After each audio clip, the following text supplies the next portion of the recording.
The only thing I need to prove is that we can win a game with me under center. That's been what every quarterback has to prove. Take care of the ball, put us in a good position to win the game, and finish it out with a win. That's all I want to do. That's all I care to do.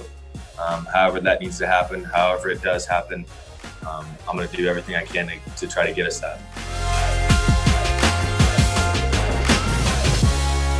The Broncos wrap up the 2020 campaign at home against the Las Vegas Raiders. And while the game won't have any impact on the playoffs, anytime you face your rivals, there's something on the line. Your stat to watch. With 107 rushing yards this Sunday, Melvin Gordon will reach the 1,000-yard mark for just the second time in his career. It would also be the fourth consecutive season that the Broncos had a 1,000-yard rusher.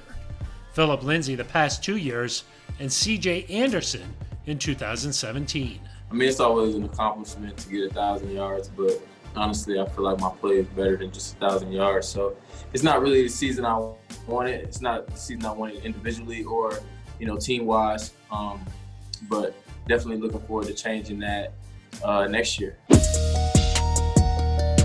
The Broncos' downfall in their 37-12 loss to the Raiders was a season-high 5 turnovers, as Drew Lock threw a career-high 4 interceptions and Deshaun Hamilton lost a fumble. The turnover margin has been an issue all year long for the Broncos, who now have a -20 turnover margin in the 2020 season.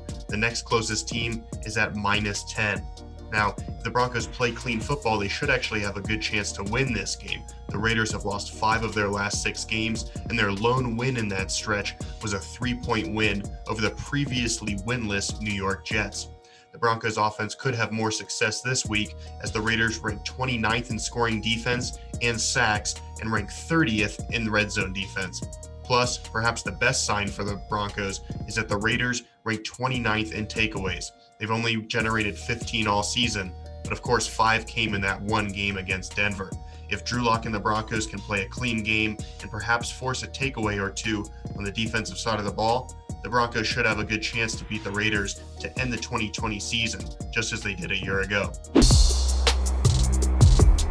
And for the key matchup to watch, Darren Waller versus Justin Simmons. Waller has emerged as one of the best tight ends in the game this season. His 98 receptions is second among tight ends this year, and this Sunday, he could break Tim Brown's franchise record of 104 catches in a single season. And Pro Bowl safety Justin Simmons is wrapping up a year playing on the franchise tag, in which he'll head into an uncertain offseason once again. He's currently tied with his career high 4 interceptions from last season, and will look to get another one in what could be his final game in orange and blue.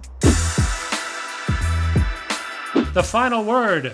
With a touchdown this Sunday, Tim Patrick would be the first Broncos player to catch 7 touchdowns in a season since 2014. And I think Tim will have a little extra motivation heading into this one, considering he was ejected from the first meeting with the Raiders earlier this season. Now a look at injuries. Shelby Harris was placed on injured reserve earlier this week. His 2020 is in the books. As for Bradley Chubb and Trey Marshall, head coach Vic Fangio said they're both 50-50 to play on Sunday. Like Coach said, probably 50-50 at the end of the day.